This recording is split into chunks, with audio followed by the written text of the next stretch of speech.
Hala! Dalawa na to kahapon ah.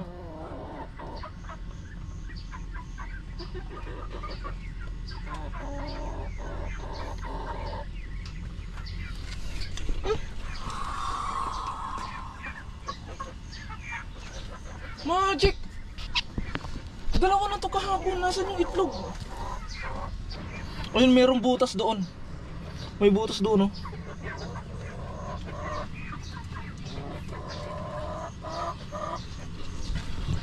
Nawala ang itlog mga katunying. Dalawa na yung kagabi, kahapon. Tingnan natin mamaya. Napaka-imposibleng kainin ng daga yung itlog mga katunying. Imposible yun.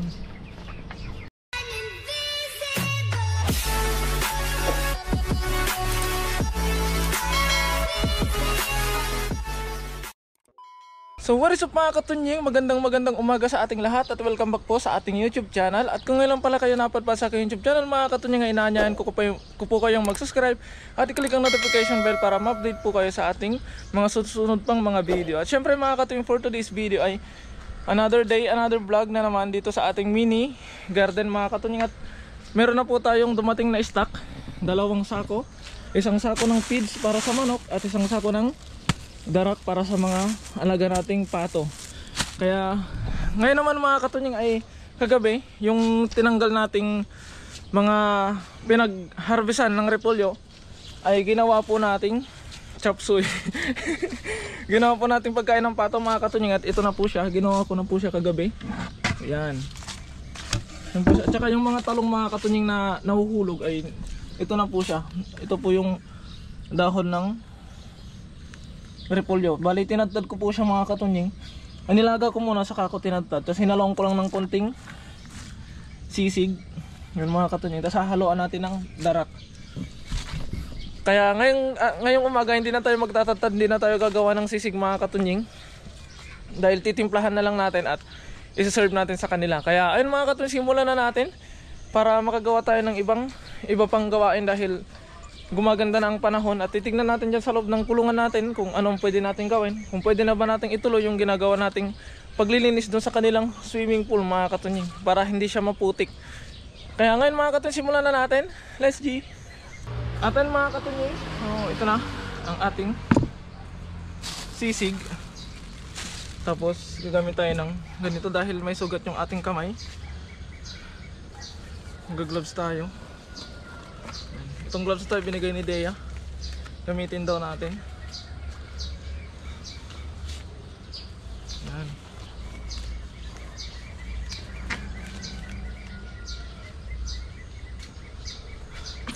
Haluin natin. Silalagyan na natin yung ating kanin dito sa ating sisig. Ayun. Ayun muna natin itong plastic. Ngayon lalagyan na natin ng darak to mga katunying para ma-i-serve na natin at titignan natin kung yung mga dahon ba ay gusto ng mga pato. SG. Ngayon mga katunying, lagyan na natin ng tubig. Meron ng darak.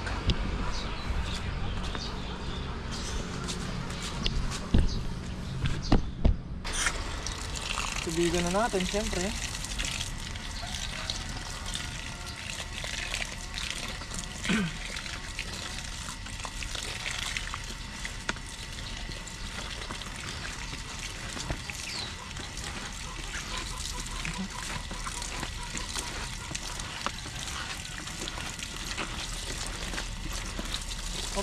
Mga masobrahan.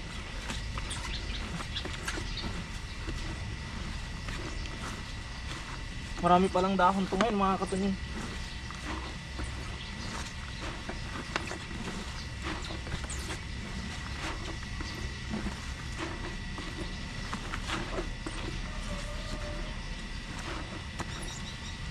Baka magtaka yung mga alaga natin, bakit iba kulay ng pagkain nila ngayon, kulay green.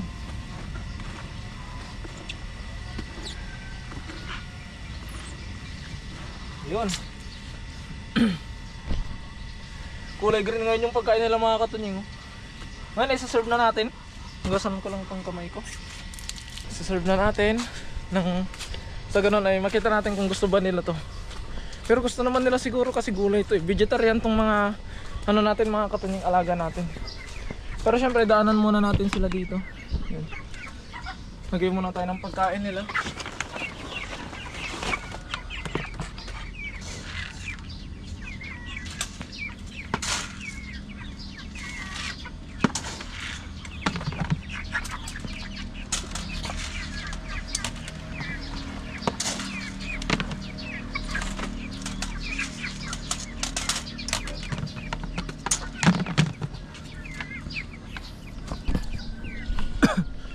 Tapos diretso na tayo dun sa loob.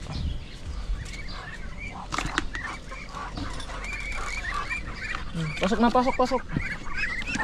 Excuse me. At ngayong araw pala mga katunying, mag-harvest ulit tayo ng itlog. Itlog ng pato. Harvest ulit tayo. Ano ko?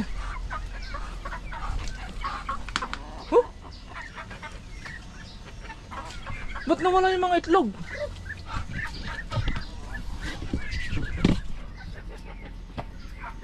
Hala! Dalawa na to kahapon ah.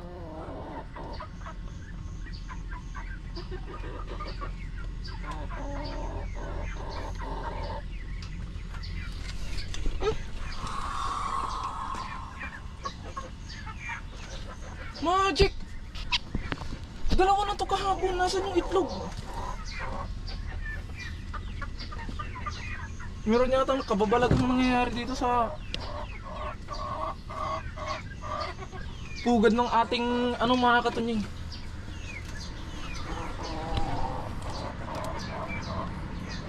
Ayun, merong butas doon. May butas doon, no?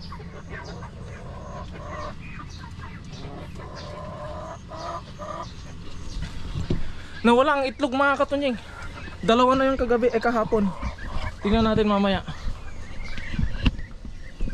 Pakainin muna natin to. Kinakabahan ako. At gano'n. Hindi naman kaya ng daga yung mga katunying. Hindi naman kaya ng daga yung itlog ng natin. Pato. Imposibleng kaya ng dagang kainin yung itlog. May butas dun sa may gilid ng natin mga katunying. Lagayan ay itlogan ng pato.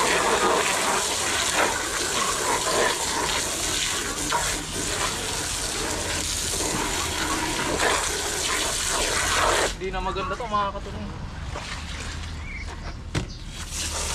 Bibilisan na natin yung pag natin. Paggawa ng daily routine natin. Dahil kukukaya natin yung butas mga katunying.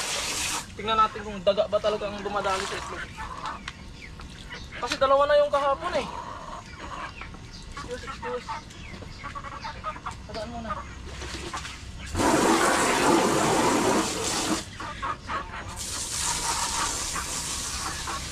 Okay.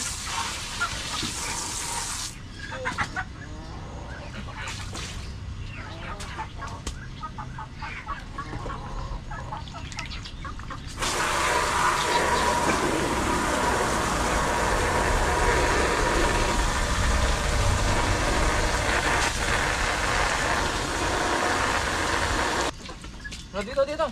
Bilisan na natin kasi may titignan ako.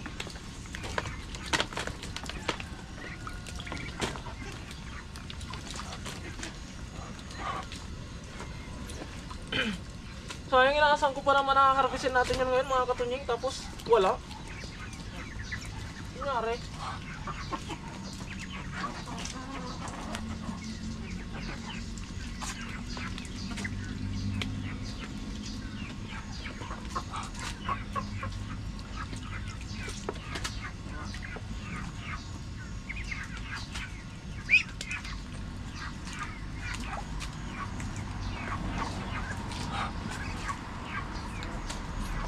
Ang inaalala ko mga katunying, baka yung butas na yun ay butas ng ahas. Kaya kailangan natin tignan kung hanggang saan yung hangganan ng butas na yun at kung saan papunta.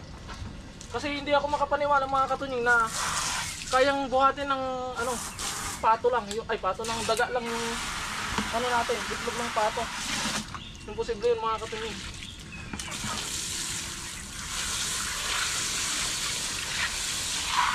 Isang malaking imposible yun. Kaya tara mga katunying, tignan natin. Kunin natin yung pala. Excuse. Dalawang ano na yun mga katunying, dalawang itlog na yun. Kahapon nag-vlog ako. Makikita naman natin dun sa video. Tapos ngayon, wala ni isa. May butas dito eh. Ito. Tingnan natin. Saan papunta yung butas? Kasi may screen na to eh.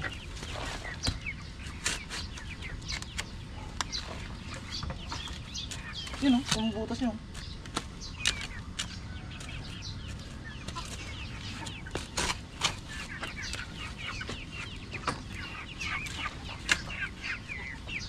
Tignan natin kung saan papunta.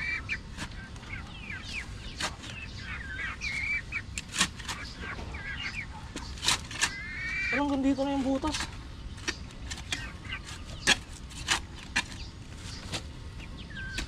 Ito yung butas nyo.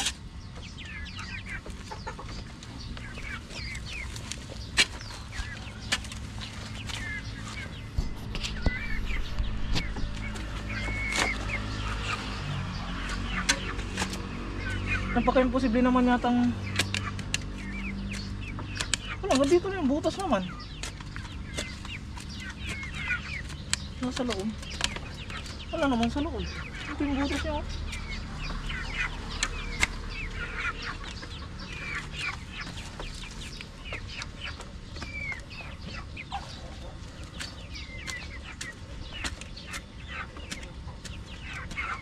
Wala naman. Ito lang yung butas. Saan kayo napunta yung ano natin mga katunying? Itlog. Wala. Ayun, may butas dito. Papunta dito. Ito papunta sa gilid. Lumabas lang din.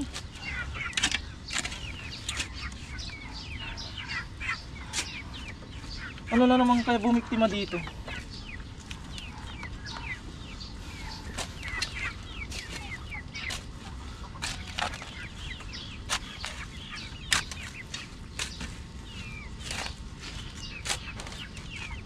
Napaka-imposibleng kainin ng daga yung itlog mga katunying. Imposible yun.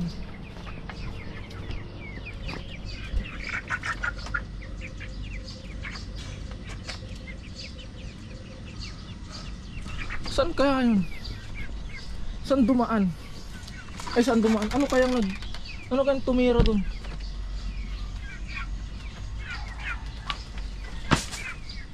Ayun mga katunying. Dito siya dumaan. May butas doon sa gilid doon. Tapos sinukay ko, yung butas niya papunta dito. Sa labas dito. Yun o. Yun yung butas o.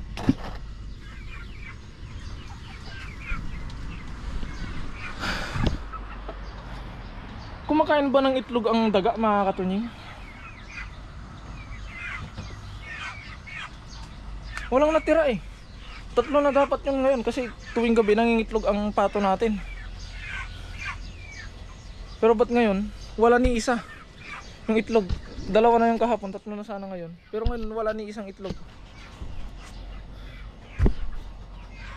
Paano kaya yun? Yung kailangan nating alamin mga katunying kung ano yung dumali sa itlog ng pato natin.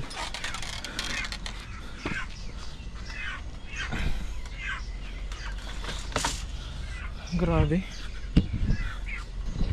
Kaya ngayon mga katunying, ngayon sasaraduhan natin yung dinaanan nung ginawa nilang daan. Saraduhan natin. Ayan o. Sisiksikin natin siya para hindi na ulit madaanan pa.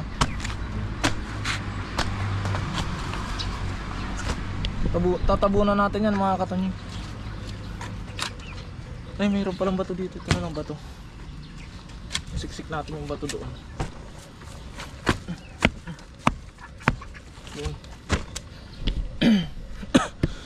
Ngayon mga katunying, natabunan na natin o nasarado na natin yung butas na dinaanan nila. Hindi ko alam kung anong dumaan doon, kung ahas ba o daga, pero hindi kasi ako makapaniwala mga katunying na kayang kumain ng buong itlog ang daga. Dahil maliliit lang naman yung daga dito mga katunying, kaya napaka-imposible nun. Hindi ko naman masabing ahas mga katunying dahil hindi ko naman nakita. Ang nakikita ko lang na madalas sa ating garden ay daga. Kaya inisip ko din daga, pero paano niya kakainin yung buong itlog na ultimo shell, walang natira mga katunying. Malalaki naman yung itlog ng pato. Kaya ngayon naman mga katunying, mag-harvest tayo ng sitaw. Ayun, para hindi siya ma-over. Kaya samahan nyo ko mga katunying. Mamitas na lang tayo ng sitaw para hindi tayo masyadong mag-isip doon sa sa nangyari sa itlog ng pato natin.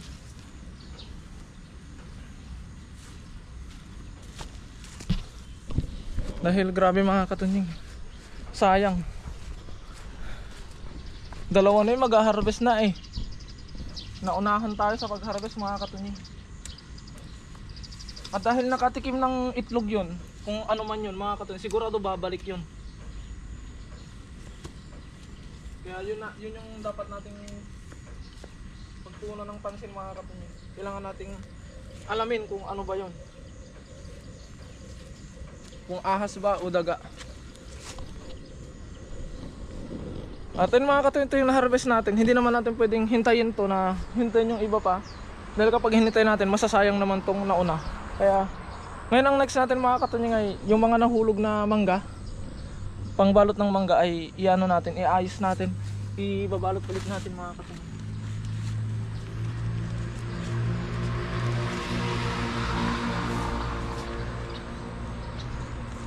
Para hindi sayang yung pambalot.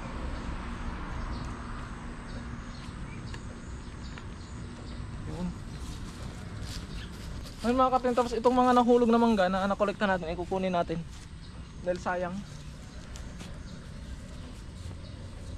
Ibabalot naman natin to ngayon ng mga nakuha nating papel sa ibang bunga. Sayang din yung pambalot.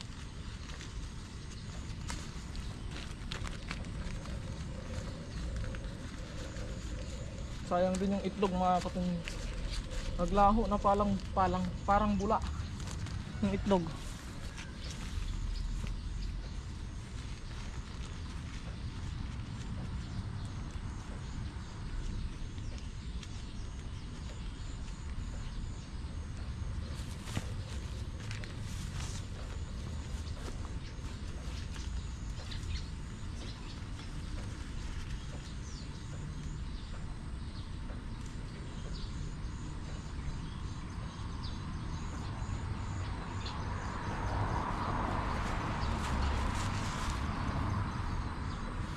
At ayun mga katunying, bali sumapit na naman ang oras ng ating pagpasok. At hanggang sa ngayon ay iniisip ko pa rin kung ano kaya ang bumiktima doon sa itlog mga katunying. Dahil daga lang talaga yung nakikita kong pumapasok doon. At gaganto lang naman yung daga doon eh. Hindi naman kayang lumunok ng buong itlog yun.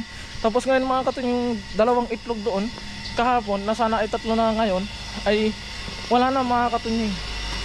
Ni isa wala.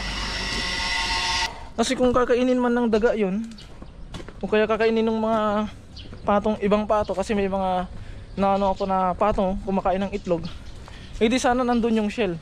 Pero ultimo shell mga katunying eh wala. Kaya yun, laking katanungan sa akin, hindi kaya daga yung, ay hindi kaya ahas yung nakapasok sa kulungan ng pato natin. Katakot naman mga katunying. Tapos palagi pa ako dito sa gabi tumatambay ako ng gabi dito sa garden mga katunying. Dahil pag gabi ay masarap tumambay dito, gawa ng presko yung hangin. Tapos ganito yung makikita natin.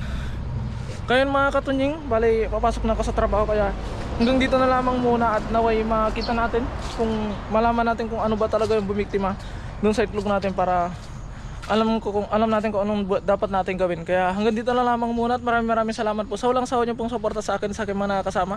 Mag-ingat po palagi mga katunying. God bless po. Bye bye.